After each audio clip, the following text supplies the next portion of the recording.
দেশের এই আইন শৃঙ্খলা পরিস্থিতি খারাপের পেছনে কিছু কারণ আছে। প্রথম কারণটা হচ্ছে যে আমরা নিজেরা হানাহানির মধ্যে ব্যস্ত, একজন আরেকজনের বিরুদ্ধে বিষোদ্গারে ব্যস্ত। এটা একটা চমৎকার সুযোগ অপরাধীদের জন্য। যেহেতু আমরা একটা অরাজক পরিস্থিতির মধ্যে বিরাজ করছি, তারা খুব ভালোভাবেই জানে যে এই সময়ে যদি এই সমস্ত অপরাধ করা যায় তাহলে এখান থেকে পরিত্রাণ পাওয়া সম্ভব। সেই কারণে এই অপরাধগুলো হচ্ছে। আমরা যদি সংগঠিত থাকি, একত্রিত থাকি, তাহলে অবশ্যই এটা সম্মিলিতভাবে মোকাবেলা করা সম্ভব হবে। Police, RAB, BGB, DGFI, NSI এগুলো দেশের জন্য অত্যন্ত গুরুত্বপূর্ণ কাজ করেছে অতীতে। খারাপ কাজের সাথে অসংখ্য ভালো কাজ করেছে। আজকে যে দেশের স্থিতিশীলতা, দেশটাকে যে এত বছর স্থিতিশীল রাখা হয়েছে, এটার কারণ হচ্ছে এই সশস্ত্র বাহিনীর বহু সেনা সদস্য, সিভিলিয়ান সবাই মিলে এই অর্গানাইজেশনগুলোকে, অসামরিক, সামরিক সবাই মিলে এই অর্গানাইজেশনগুলোকে এফেক্টিভ রেখেছে। সেই জন্য আজকে সুন্দর, এতদিন ধরে আমরা একটা সুন্দর পরিবেশ পেয়েছি। এর মধ্যে যারা কাজ করেছে, যদি অপরাধ করে থাকে সেটার শাস্তি হবে, অবশ্যই শাস্তি হতে হবে, না হলে এই জিনিস আবার ঘটবে। আমরা সেটাকে বন্ধ করতে চাই চিরতরে, কিন্তু তার আগে মনে রাখতে হবে আমরা এমনভাবে কাজটা করব এই সমস্ত অর্গানাইজেশনগুলো যেন আন্ডারমাইন না হয়। আজকে পুলিশ সদস্য কাজ করছে না, একটা বিশাল বড় কারণ হচ্ছে অনেকের বিরুদ্ধে মামলা, অনেকে জেলে। RAB, BGB, DGFI, NSI panicked. বিভিন্ন দোষারোপ, গুম, খুন ইত্যাদি তদন্ত চলছে। অবশ্যই তদন্ত হবে, দোষীদের বিচারের আওতায় আনতে হবে। এমনভাবে কাজটা করতে হবে যেন এই অর্গানাইজেশনগুলো আন্ডারমাইন না হয়। এই অর্গানাইজেশনগুলোকে যদি আন্ডারমাইন করে আপনারা মনে করেন যে দেশের শান্তি শৃঙ্খলা বিরাজ করবে, সবাই শান্তিতে থাকবেন, সেটা হবে না, সেটা সম্ভব না। আমি আপনাদের পরিষ্কার করে বলে দিচ্ছি, এই দেশের শান্তি শৃঙ্খলা রক্ষার দায়িত্ব খালি সেনাবাহিনীর না। 2 লক্ষ পুলিশ আছে, বিজিবি আছে, র্যাব আছে, আনসার ভিডিপি আছে, আমার আছে হচ্ছে 30,000 সৈন্য। এদেরকে আমি এই যে একটা বিরাট ভয়েড, আমি এই 30,000 সৈন্য দিয়ে আমি কিভাবে এটা পূরণ করব? 30,000 থাকে, আবার 30,000 চলে যায় ক্যান্টনমেন্টে, আরো 30,000 আসে। এটা দিয়ে আমরা দিন রাত আমরা চেষ্টা করে যাচ্ছি। এখানে যে সমস্ত উচ্ছৃঙ্খল কাজ হয়েছে সেটা আমাদের নিজস্ব তৈরি, এটা আমাদের নিজস্ব ম্যানুফ্যাকচার, আমরা নিজস্ব এইগুলো তৈরি করেছি। এই বিপরীতমুখী কাজ করলে কেসে কখনো শান্তি শৃঙ্খলা আসবে না, এই জিনিসটা আপনাদের মনে রাখতে হবে। ভিশনের ফুলঝুরি মেগা অফারে ফ্রিজ কিনলেই পাচ্ছেন 16 পিসের আকর্ষণীয় গিফট বক্স একদম ফ্রি। আজকে একটা বেদনা বিধুর দিবস।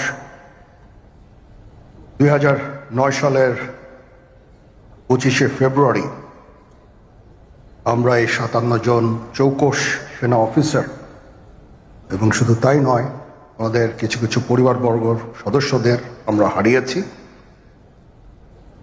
এখানে আসার সময় এই ছবিগুলো আমি দেখছিলাম। তো এই ছবিগুলো আপনারা অনেকে ছবিতে দেখেছেন, কিন্তু এগুলো আমার সব চাক্ষুষ দেখা। আমি একটা চাক্ষুষ সাক্ষী এই সমস্ত বর্বরতার। একটা জিনিস আমাদের সবসময় মনে রাখতে হবে, এই বর্বরতা কোনো সেনা সদস্য করেনি, সম্পূর্ণটাই তদানীন্তন বিজিবি সদস্য দ্বারা সংঘটিত। Full stop. এখানে কোনো ইফ এবং বাট নাই।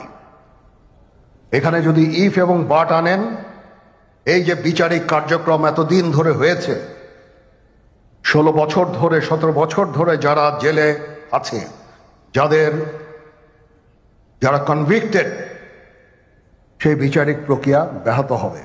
এই জিনিসটা আমাদের খুব পরিষ্কার করে মনে রাখা প্রয়োজন।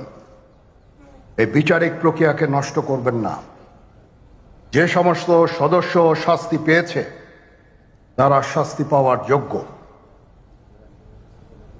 এখানে কোনো রাজনৈতিক নেতৃবৃন্দ এর মধ্যে উপস্থিত ছিল কিনা, ইনভলভ ছিল কিনা, বাইরের কোনো শক্তি এর মধ্যে ইনভলভ ছিল কিনা, সেটার জন্য কমিশন করা হয়েছে। কমিশনের চেয়ারম্যান এখানে আছেন, উনি এটা বের করবেন এবং আপনাদের জানাবেন। বটম লাইন হচ্ছে যে এই সমস্ত আমাদের এই চৌকস সেনা সদস্য যারা প্রাণ হারিয়েছেন, তারা প্রাণ হারিয়েছেন তদানীন্তন বিডিআর সদস্যদের গুলিতে। আমরা নিজেরা এই সমস্ত জিনিস নিয়ে অনেক ভিন্ন মত পোষণ করছি। কেউ কেউ এই জিনিসটাকে ভিন্ন খাতে প্রবাহিত করার চেষ্টা করছি। সেটা আমাদের জন্য মঙ্গলজনক হবে না। আজকে যদি আমার যে উপদেশ আমি কিছু দিয়ে যাব, সেটা যদি আপনারা গ্রহণ করেন, আপনারা লাভবান হবেন, আমি এটা আপনাদের নিশ্চিত করছি। আমরা নিজেরা ভেদাভেদ সৃষ্টি না করি, আমরা নিজেরা ইউনাইটেড থাকি। আমাদের মধ্যে যদি কোনো সমস্যা থেকে থাকে, কোনো ব্যত্যয় থেকে থাকে, কোনো গ্রিভান্সেস থেকে থাকে, সেটা আমরা আলোচনার মাধ্যমে সমাধান করব।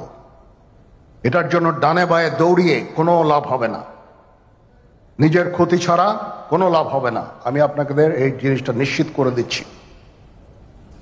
কিছু কিছু সদস্যদের দাবি যে তারা 2009 সাল থেকে আজ পর্যন্ত বিভিন্ন শাস্তি পেয়েছেন। কেউ কেউ দায়ী করছেন যে তারা অযাচিতভাবে শাস্তি পেয়েছেন। এটার জন্য আমি একটা বোর্ড করে দিয়েছি, একজন লেফটেন্যান্ট জেনারেল সেই বোর্ডের সদস্য। প্রথম ফেজে 51 জন সদস্যর ব্যাপারে আমার কাছে রিকমেন্ডেশন নিয়ে এসেছে। তার রিকমেন্ডেশনের অধিকাংশই আমি গ্রহণ করেছি এবং আরো বেশি আমি দিয়েছি। নেভি এয়ারফোর্সও তাদের এই কার্যক্রম চালিয়ে যাচ্ছে। আমার স্ট্যান্ড পয়েন্ট হচ্ছে, যদি কেউ অপরাধ করে থাকে সেটার জন্য কোনো ছাড় হবে না, বিন্দু মাত্র ছাড় নাই। আমি আপনাদের পরিষ্কার করে দিচ্ছি, it is a discipline force. Discipline ফোর্সকে ডিসিপ্লিন থাকতে দেন। আজকে এই যে দেশের ক্রান্তি লগ্নে সমস্ত বাহিনী, সমস্ত অর্গানাইজেশন বিপর্যস্ত হয়ে পড়েছে। খালি সেনাবাহিনী টিকে আছে, বিমান বাহিনী টিকে আছে, নৌবাহিনী টিকে আছে। কেন? Because of discipline. তারপরেও আমি আমার অফিসারকে আদেশ দিয়েছি, যদি সামান্যতম কোনো সন্দেহের অবকাশ থাকে, কোনো কার বিরুদ্ধে যেই অ্যাকশন না হয়েছে, অপরাধী কিনা যদি সামান্য কোনো সন্দেহের অবকাশ থাকে, সেটা তাদের ফেভারে যাবে। এটা হচ্ছে আমার ঢালাও নির্দেশ। সেই হিসাবে বিভিন্ন প্রস্তাব আমার কাছে এসেছে। কোন কোন প্রস্তাবে আমি আরো আমার নিজে থেকে যোগ করে আরো বেশি আমি দিয়েছি। এভাবে পর্যায়ক্রমে অফিসাররা অ্যাপিয়ার করবে, আসবে এবং তাদের এই জিনিসগুলো আমরা দেখব। দেখে যদি মনে হয় যে তাদেরকে করার অবকাশ আছে কিছু, অবশ্যই আমরা করব। এটা ন্যায় নীতিতে আমরা প্রতিষ্ঠিত থাকব ইনশাআল্লাহ। আপনারা কিছু মনে করবেন না, আজকে আমি একটু পরিষ্কার করে আমি কথা বলতে চাই। আপনাদের সবার হয়তো ভালো নাও লাগতে পারে, কিন্তু বিশ্বাস করেন, আমার এটা যদি আপনারা গ্রহণ করেন, আপনারা লাভবান হবেন, কোনো ক্ষতি হবে না দেশের। আমার অন্য কোনো আকাঙ্ক্ষা নাই।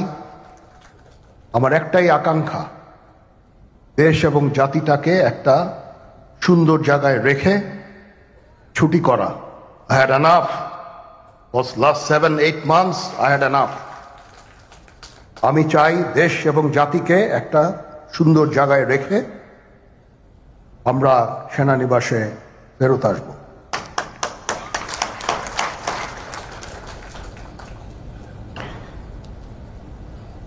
আরেকটা জরুরি বিষয় যেটা আমি ভাবলাম যে আপনাদের সাথে আমি শেয়ার করি। দেশের এই আইন শৃঙ্খলা পরিস্থিতি খারাপের পেছনে কিছু কারণ আছে। প্রথম কারণটা হচ্ছে যে আমরা নিজেরা হানাহানির মধ্যে ব্যস্ত, একজন আরেকজনের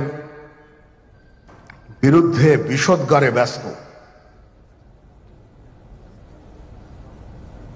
এটা একটা চমৎকার সুযোগ অপরাধীদের জন্য। যেহেতু আমরা একটা অরাজক পরিস্থিতির মধ্যে বিরাজ করছি, তারা খুব ভালোভাবেই জানে যে এই সময়ে যদি এই সমস্ত অপরাধ করা যায় তাহলে এখান থেকে পরিত্রাণ পাওয়া সম্ভব। সেই কারণে এই অপরাধগুলো হচ্ছে। আমরা যদি সংগঠিত থাকি, একত্রিত থাকি, তাহলে অবশ্যই এটা সম্মিলিতভাবে মোকাবেলা করা সম্ভব হবে। Police, RAB, BGB, DGFI, NSI এগুলো দেশের জন্য অত্যন্ত গুরুত্বপূর্ণ কাজ করেছে অতীতে। খারাপ কাজের সাথে অসংখ্য ভালো কাজ করেছে। আজকে যে দেশের স্থিতিশীলতা, দেশটাকে যে এত বছর স্থিতিশীল রাখা হয়েছে, এটার কারণ হচ্ছে এই সশস্ত্র বাহিনীর বহু সেনা সদস্য, সিভিলিয়ান সবাই মিলে এই অর্গানাইজেশনগুলোকে, অসামরিক সামরিক সবাই মিলে এই অর্গানাইজেশনগুলোকে এফেক্টিভ রেখেছে। সেই জন্য আজকে সুন্দর, এতদিন ধরে আমরা একটা সুন্দর পরিবেশ পেয়েছি। এর মধ্যে যারা কাজ করেছে, যদি অপরাধ করে থাকে সেটার শাস্তি হবে, অবশ্যই শাস্তি হতে হবে।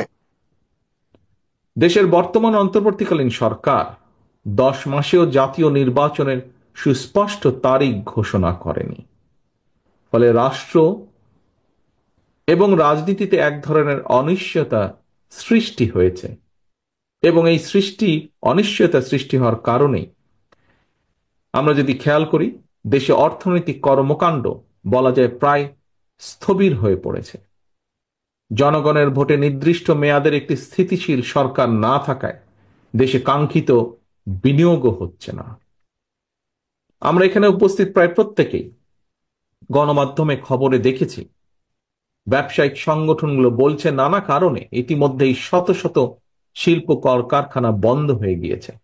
আরো অনেক কলকারখানা বন্ধ হওয়ার উপক্রম হয়ে পড়ছে। বিভিন্ন সেক্টরে এ ধরনের অস্থিরতা বিরাজ করছে। জনগণ তাদের সমস্যার সম্ভাবনার কথা সরকারের কাছে তুলে ধরার বা বলার কোনো সুযোগ তারা পাচ্ছে না।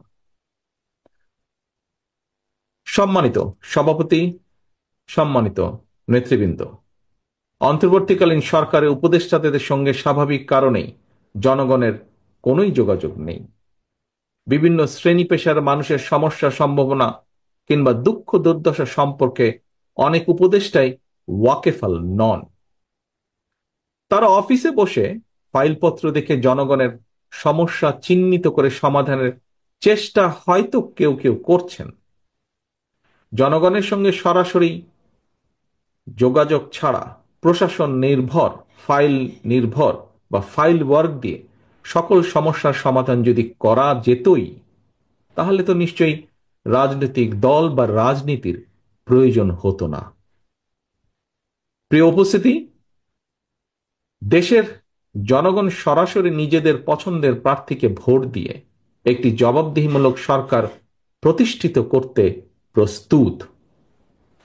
কিন্তু অন্তর্বর্তীকালীন সরকার মনে হয় জনগণের আকাঙ্ক্ষা উপলব্ধি করতে ব্যর্থ হচ্ছে। গণতন্ত্রের পক্ষের প্রতিটি রাজনৈতিক দলের পক্ষ থেকে লিখিতভাবে অন্তর্বর্তীকালীন সরকারের কাছে